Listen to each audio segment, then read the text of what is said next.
today I'm going to show you how to make the tomato feta pasta salad. It's a very tasty pasta salad that you will be making to share with the class, depending on who's assigned to this. So the first thing you're going to do, and you're going to have to divide up tasks depending on who you're assigned to work on this with. You need to make the pasta, and then you're going to make a dressing, and then you're going to also be prepping toppings or garnishes for this pasta salad. So the first thing you'll do is and I've already done it, bring to a boil a big stock pot of water, and then you are going to put in a full box, a pound of this pasta, and this is cavatelli, so it's like a circular kind of fun shape. And we like to use this kind of pasta just because it looks more visually pleasing. It's nice hearty pasta opposed to just using traditional like rotini or something. This is like stepping it up a notch from your traditional pasta salad. So I've already brought this to a boil. I cooked it. It's all nice and soft, al dente. Put it in a half sheet pan, and you need to get it cold. Okay?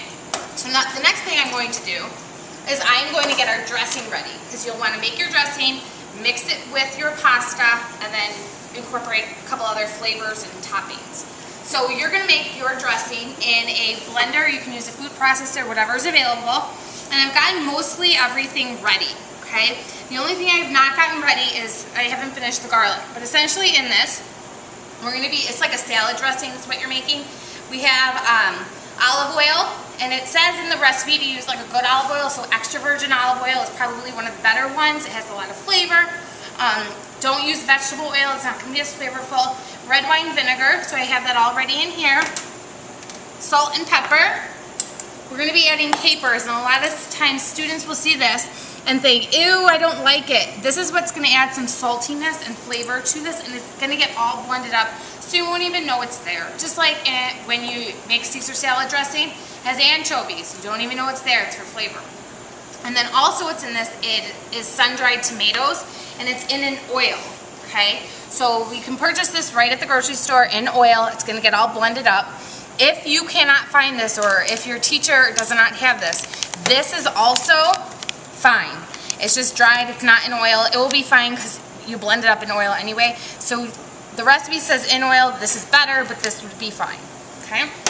I'm going to combine that with 6 cloves of garlic. So I have 6 cloves of garlic, and it is going to get pureed in the blender, but you still need to have it somewhat chopped. So just a quick recap. You have a clove of garlic. You're just going to smash it, and then you're just going to take it out of its peel, and you're just going to give it just a rough chop. Put it in the garbage bowl, and just give it a rough chop, because you don't need to spend a lot of time on this because it is going to get blended. Okay, so let's combine everything in here. If you are doing a larger portion of this, you can't put everything in here at the same time, or else you'll have too much dressing and it will go everywhere. So this is a perfect amount to be blended in here, but if you were going to increase your recipe yield, you're going to have to blend the dressing in batches. Okay, so put that half cup of the sun-dried tomatoes in oil, our capers, salt and pepper. Okay. Put it right on.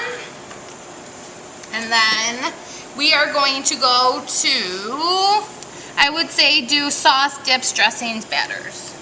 And you're just going to let it blend until it stops. So we'll be right back. So we're back, and our dressing is all done, nice and smooth. It might still have some chunks in it, and that's totally fine, just as long as it's a pretty consistency.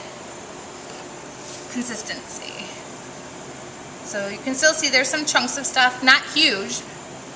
You're just going to pour all of that right on top.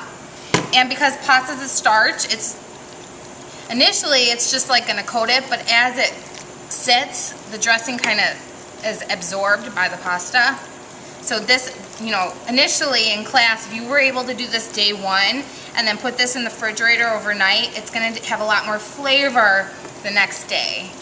So if you were to make this for a catering event, a lot of times we like to have the students make the pasta, put the dressing on, let it sit, and then put the toppings and garnishes on the day we're going to serve it, because it's going to be a lot more flavorful. You just want to make sure that that dressing's evenly distributed, like so. Okay, so we're good to go there. And then what we're going to do is we need to mix in some stuff inside the pasta, and then we'll put the garnish on.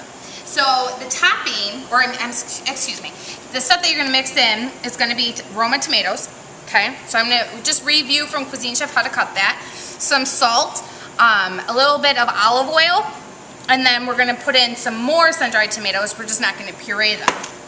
Okay, so let me put this off to the side. So let's just recap how to cut your tomato. So you cut it in half after they've been cleaned. Okay, always have your garbage bowl on the side. Take out the center because you just want the outside. Just like when you made the salsa in Cuisine Chef. Okay, take out that. Next one.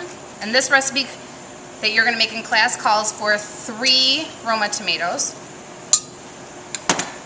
And they need to be cut brunoise or small dice. And then you're going to cut your julienne, just like so. And you want them pretty small. You don't want big chunks of them. Okay.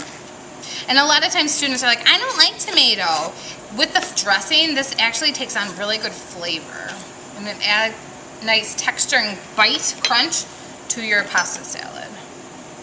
Okay. And then you're just going to go through, cube them up, your brunoise. Okay, just like so. I'm going to put this in here. I'm just going to mix all this stuff together before I add it to the pasta, so there's no chunks of salt. So as I said, there's salt, a little bit of olive oil, and then the tomato. Okay, so now we're going to take this and kind of just mix this all in.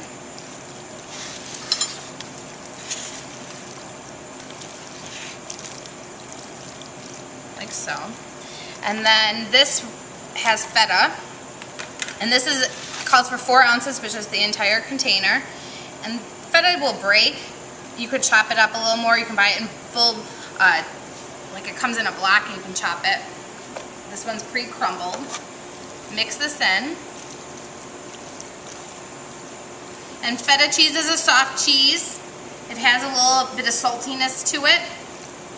Either people like it or you don't, so taste it first. If someone in the group doesn't like it, maybe just don't add as much, or, you know, separate some out before you add in the feta. Okay?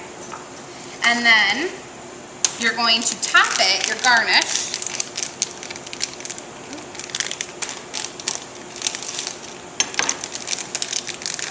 with a little bit of Parmesan cheese.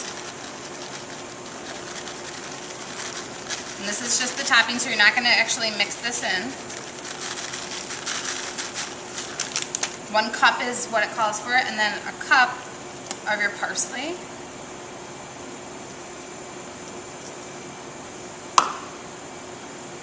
Kind of mix up that topping of cheese and parsley so it's not all. And then a little bit of the sun-dried tomatoes, and these are julienne cut, so you're just going to want to chop these up a little bit, because then people know, okay, this is what's in there. That's why you want a little bit more as your topping, like so. So it's nice and colorful, fresh, and ready to serve. Enjoy.